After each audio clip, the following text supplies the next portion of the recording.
여러분, 친구한테 10만 원을 빌려줬는데 그 친구가 그 돈으로 또 다른 친구한테 10만 원을 빌려주고 그 친구가 또 다른 친구한테 빌려주고 이렇게 계속 돌고 도는 상황 상상해 보세요. 그런데 마지막에 누군가 야, 내 10만 원 당장 돌려줘라고 하면 어떻게 될까요?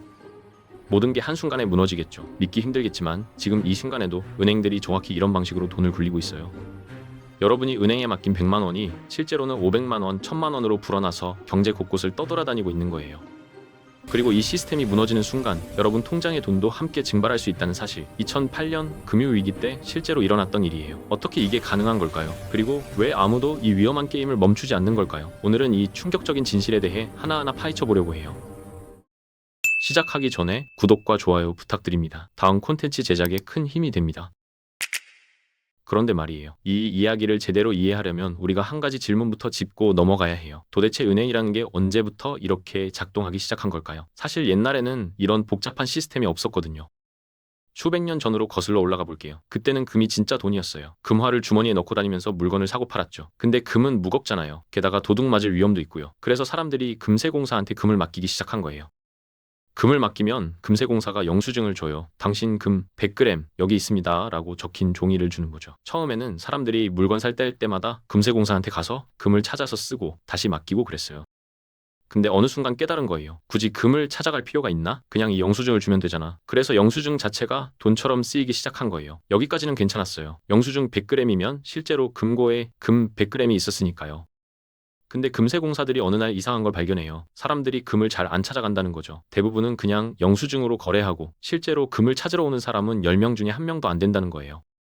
그래서 금세공사들이 생각한 거예요. 어차피 안 찾아가는데 없는 금에 대한 영수증을 발행하면 어떨까? 금고에 금 100g밖에 없는데 영수증은 200g, 300g어치를 찍어낸 거죠. 그 영수증으로 다른 사람들한테 돈을 빌려주고 이자를 받는 거예요. 이게 바로 현대인 시스템의 시작이에요. 처음에는 사기처럼 들리죠. 실제로 초기에는 이게 불법이었어요. 근데 시간이 지나면서 정부들이 깨달은 거예요. 이 시스템이 경제를 빠르게 성장시킨다는 걸요. 금 100g으로 300g어치의 경제활동을 할 수 있으니까요. 그러다가 20세기 들어서면서 근본이제가 완전히 사라져요. 1971년에 미국의 닉슨 대통령이 달러와 연결을 끊어버린 거죠. 이제 돈은 더 이상 금으로 바꿀 수 없어요. 그냥 정부가 이게 돈이야 라고 선언하면 돈이 되는 거예요. 이 변화가 엄청난 파급력을 가져왔어요. 금이라는 물리적 제약에서 완전히 벗어난 거거든요. 이제 정부와 중앙은행이 필요하면 돈을 마음껏 찍어낼 수 있게 된 거예요. 자, 이제 본격적으로 현대 은행 시스템 이야기로 들어가 볼게요. 대부분의 사람들은 은행을 거대한 금고 정도로 생각하시잖아요. 내가 100만 원을 맡기면 은행이 그걸 안전하게 보관해주고 필요할 때 다시 찾아가면 되는 거라고요. 근데 실제로는 완전히 다르게 작동하거든요. 여러분이 은행에 100만 원을 넣는 순간 그 돈은 더 이상 금고에 가만히 있지 않아요. 은행은 여러분이 맡긴 돈을 다른 사람한테 바로 대출해줘요. 그 사람이 그 돈으로 뭔가를 사고 그 돈을 받은 가게 주인이 또 은행에 입금하면 그 은행이 또 다른 사람한테 대출해 주는 거예요. 마치 눈덩이가 굴러가면서 점점 커지듯이 처음에 여러분이 맡긴 100만 원이 경제 안에서 수백만 원, 수천만 원의 효과를 만들어내는 거죠. 이게 바로 부분 지급 준비 제도예요. 쉽게 비유하자면 놀이공원 물품 보관함을 생각해 보세요. 하루에 평균 5,000명이 방문하는 놀이공원이라면 5,000개의 보관함이 필요할까요? 실제로는 그렇지 않아요. 놀이공원은 2,000경도만 준비해놔요. 대부분의 경우에는 이걸로 충분하거든요. 근데 만약에 어떤 이유로 5,000명이 동시에 보관함을 쓰려고 하면 난리가 나는 거죠. 은행도 정확히 같은 구조예요. 여기서 진짜 중요한 개념이 하나 나와요. 바로 지급준비금이라는 거예요. 이게 많은 분들이 오해하시는 부분인데 지급준비금은 여러분이 맡긴 예금이 아니에요. 완전히 별개의 돈이에요. 이건 은행들끼리만 주고받는 특별한 돈이라고 생각하시면 돼요. 마치 카카오페이나 토스 같은 간편결제 앱 안에서만 쓸 수 있는 포인트 같은 거예요. 일반인은 절대 만질 수 없고 은행 세계 안에서만 통용되는 화폐인 거죠. 예를 들어볼게요. 여러분이 신한은행에서 카카오뱅크로 100만 원을 송금한다고 생각해 보세요. 이때 신한은행이 카카오뱅크한테 주는 게 바로 이 지급준비금이에요. 여러분 예금에서 빼는 게 아니라 은행들끼리만 쓰는 별도의 계좌에서 이체하는 거예요. 자, 이제 가장 충격적인 부분을 말씀드릴게요. 은행이 대출해줄 때 어떻게 하는지 아세요? 은행 직원이 컴퓨터 앞에 앉아요. 그리고 키보드로 숫자를 타이핑해요. 대출받느람 계좌에 100대 1이라고 입력하는 거예요. 끝이에요. 이게 전부예요. 물리적인 돈이 이동하지 않아요. 금고에서 뭘 꺼내지도 않아요. 그냥 숫자만 입력하면 대출금이 만들어지는 거예요. 실제로 은행들이 돈을 창조하는 거거든요. 마법처럼 허공에서 만들어내는 거예요.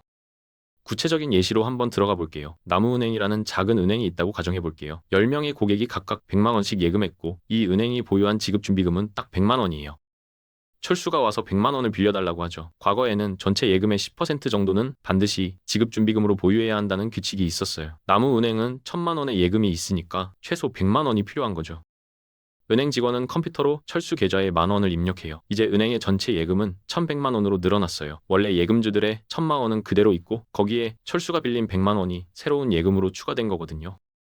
근데 여기서 정말 중요한 전환점이 생겨요. 지금은 많은 나라에서 이 규제를 없앴어요. 미국은 2020년에 지급준비금 비율을 아예 0%로 만들어버렸거든요. 은행들이 이제는 예금 규모랑 상관없이 마음대로 대출해줄 수 있게 된 거예요.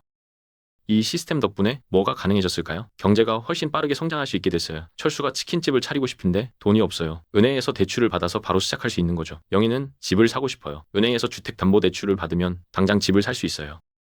요즘 20대, 30대 분들 대부분이 받는 학자금 대출이나 전세 대출도 다 이 시스템 덕분이에요. 근데 여기서 의문이 들죠. 그러니까 은행이 진짜 무제한으로 돈을 만들어낼 수 있는 거냐? 실제로는 그렇게 안 돼요. 여기서 현실의 제약이 등장해요.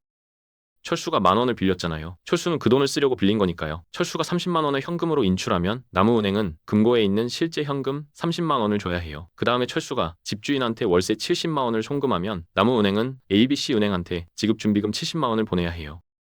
이게 핵심이에요. 은행이 숫자로는 돈을 만들어낼 수 있지만 고객들이 실제로 그 돈을 사용하려고 하면 진짜 현금이나 지급준비금이 필요한 거예요. 대출을 많이 해주면 해줄수록 고객들이 그 돈을 쓰면서 은행의 실제 현금과 지급준비금이 계속 빠져나가거든요.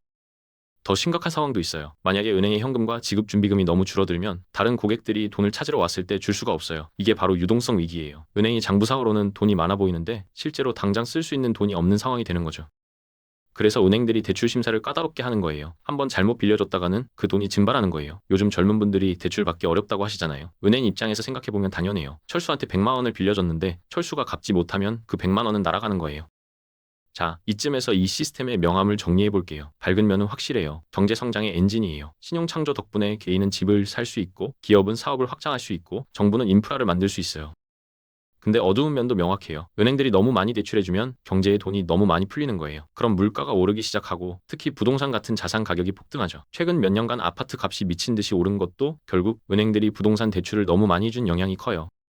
2000년대 후반 미국 부동산 버블이 대표적인 예예요. 은행들이 신용이 안 좋은 사람들한테까지 집을 담보로 돈을 빌려줬어요. 근데 어느 순간 집값이 떨어지기 시작했어요. 사람들이 대출을 못 갚기 시작했고 은행들이 엄청난 손실을 입었어요. 리먼 브라더스 같은 거대 금융회사도 무너졌죠. 이게 2008년 금융위기의 시작이에요. 한 은행이 무너지니까 다른 은행들도 연쇄적으로 흔들리기 시작한 거예요. 이게 바로 시스템의 가장 큰 위험이에요. 모든 게 신뢰 위에서 작동하는데 그 신뢰가 깨지는 순간 전체가 무너질 수 있다는 거죠. 사람들이 은행을 믿지 못하게 되면 너도 나도 돈을 찾으러 가요. 이게 바로 뱅크런이에요. 뱅크런이 일어나면 어떻게 될까요? 어느 날 아침에 뉴스에서 오은행 재정상태 위험이라는 기사가 나왔어요. 몇몇 사람들이 은행으로 가서 돈을 찾아요. 근데 이 모습이 SNS에 올라가요. 그럼 더 많은 사람들이 패닉에 빠져요. 수백 명, 수천 명이 은행으로 몰려들어요. 은행은 그 모든 사람한테 돈을 줄 수가 없어요. 몇 시간 후에 은행이 오늘은 더 이상 인출이 불가능합니다 라고 공지하면 완전히 난리가 나는 거죠. 1997년 IMF 외환 위기 때 한국에서 실제로 일어난 일이에요. 여러 은행들이 연쇄적으로 무너지면서 사람들이 은행에 줄 서서 돈을 찾았어요. 정부가 급하게 개입해서 하루에 인출할 수 있는 금액을 제한했지만 패닉은 가라앉지 않았고요. 1930년대 미국 대공황도 마찬가지예요. 주식시장 폭락 이후 연쇄적으로 은행들이 무너지면서 수천 개의 은행이 파산했고 수많은 사람들이 평생 모은 돈을 잃었어요. 왜 한 은행이 무너지면 다른 은행들도 위험해질까요? 은행들끼리도 서로 돈을 빌려주고 받거든요. A은행이 망하면 A은행한테 돈을 빌려준 B은행도 손해를 보는 거예요. 마치 도미노처럼 무너지는 거죠.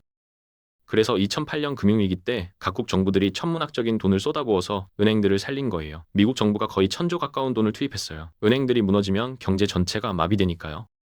이런 위기들을 겪으면서 각국 정부들이 은행 규제를 강화했어요. 가장 중요한 게 자기자본 규제예요. 자기자본이 뭐냐면 쉽게 말해서 은행 주인들이 투자한 돈이에요. 만약에 대출받은 사람들이 돈을 안 갚아서 은행이 손해를 보면 이 자기자본으로 손실을 메워야 해요.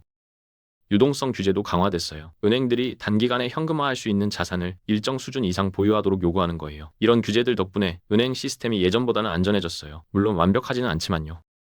결국 가장 중요한 건 신뢰예요. 사람들이 은행을 믿고 은행들이 서로를 믿고 정부가 시스템을 믿어야 작동하는 거예요. 여러분 통장에 찍혀있는 숫자, 그건 그냥 데이터베이스에 저장된 숫자일 뿐이에요. 근데 이 모든 게 순조롭게 돌아가려면 모두가 동시에 돈을 찾으러 가면 안 되는 거예요. 마치 의자 빼기 게임 같은 거예요. 정부와 중앙은행이 항상 긴장하고 있는 건 이 게임이 계속 원활하게 돌아가도록 관리하기 위해서예요. 금리를 올렸다 내렸다 하는 것도 다 이런 이유예요. 은행들이 너무 많이 대출하면 경제에 돈이 넘쳐나서 인플레이션이 생겨요. 그럼 중앙은행이 금리를 올려서 대출을 억제하는 거죠. 반대로 경기가 안 좋으면 금리를 내려서 대출을 장려하고요. 여러분 개인에게는 이게 어떤 영향을 미칠까요? 금리가 오르면 대출 이자가 많아지죠. 요즘 많은 분들이 전세 대출이나 주택 담보 대출 이자 부담 때문에 힘들어 하시잖아요. 대출 심사도 점점 까다로워지고요. 부동산 시장도 영향을 받아요. 대출 규제가 강화되면 집을 살 수 있는 사람이 줄어들고 수요가 줄면 가격이 떨어지죠. 결국 여러분이 집을 살 수 있는지 없는지도 이 시스템에 영향을 받는 거예요.